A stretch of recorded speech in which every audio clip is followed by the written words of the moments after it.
बदलापुर नामक एक छोटे से गांव में सोहन नाम का मजदूर रहता था। उसके बूढ़े माता पिता भी थे।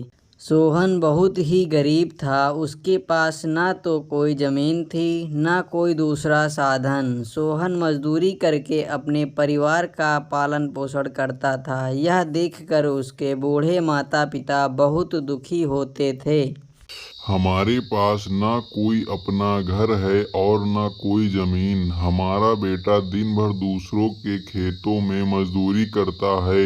उसके बदले में उसको बहुत कम पैसे मिलते हैं। हमारा बेटा बहुत मेहनती है, एक दिन वह सब ठीक कर देगा।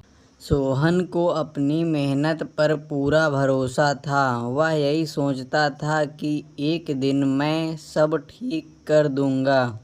एक दिन सोहन रामनंद के खेत पर काम कर रहा था। रामनंद पास के एक पेड़ के नीचे बैठा था। उसने देखा रामनंद बहुत उदास है। उसने रामनंद के पास आकर बोला, क्या हुआ मालिक, आप बहुत चिंता में लग रहे हैं। मुझे बताइए, क्या पता मैं आपकी कोई मदद कर दूं।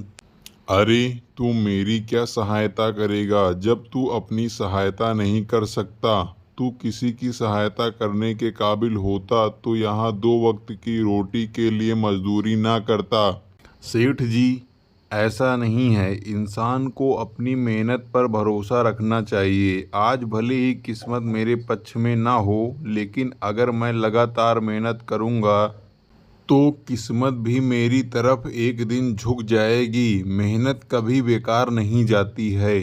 सोहन, तुम्हारे विचार तो बहुत अच्छे हैं। इतनी परेशानी में भी तुम अपना जीवन खुशी होकर काट रहे हो।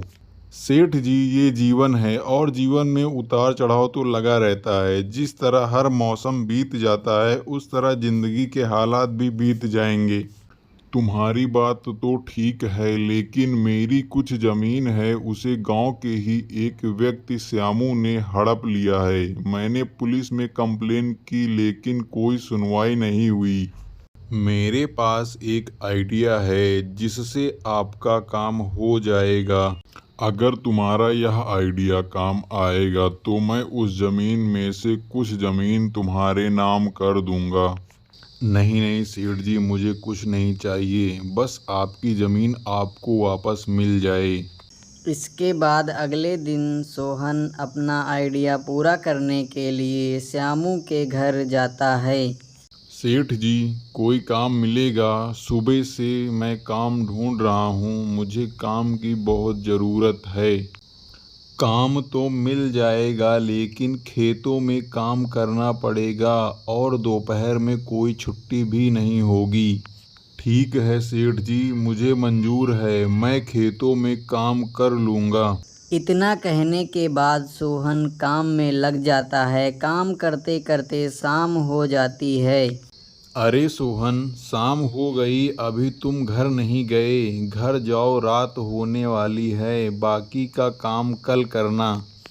बस सेठ जी, थोड़ा काम बचा है, इसके बाद हम घर चले जाएंगे। आप जाकर आराम करो। अगले दिन श्यामू जब खेत में घूम रहा था, तभी वहां पर अचानक से पुलिस आ गई। यहाँ पर श्यामू कौन है?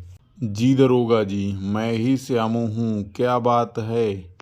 मुझे पता चला है कि तुम्हारे खेत में से कोई कंकाल निकला है। कहाँ से आया यह कंकाल? यह कंकाल मेरे खेत में कहाँ से आया, इसके बारे में मुझे कुछ नहीं पता।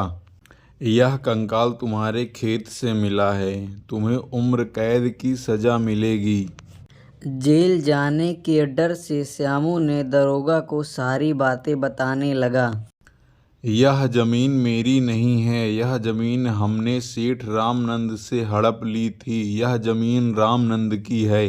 रामनंद को यहाँ पर बुलाओ। रामनंद वहां पर अपने नौकर सोहन के साथ पहुंचता है। रामनंद जी, यह कंकाल आपकी जमीन के अंदर कहाँ से आया? दरोगा जी, यह कंकाल नकली है। श्यामू ने हमारी जमीन हड़प ली थी। यह जमीन छुड़ाने के लिए हमने ऐसा किया है। इतना सुनने के बाद दरोगा जी वहाँ से चले जाते हैं। सेठ जी, हमने आपकी ज़मीन हड़पी, इसके लिए मुझे माफ़ कर दो। अब यह ज़मीन आपकी है। इतना कहने के बाद श्यामू वहाँ से चला जाता है। तुम्हारी चतुराई के कारण तुम्हारी यह योजना सफल हो गई सोहन। जैसा कि मैंने तुमसे बोला था, तुमको इसमें से आधी जमीन दूंगा।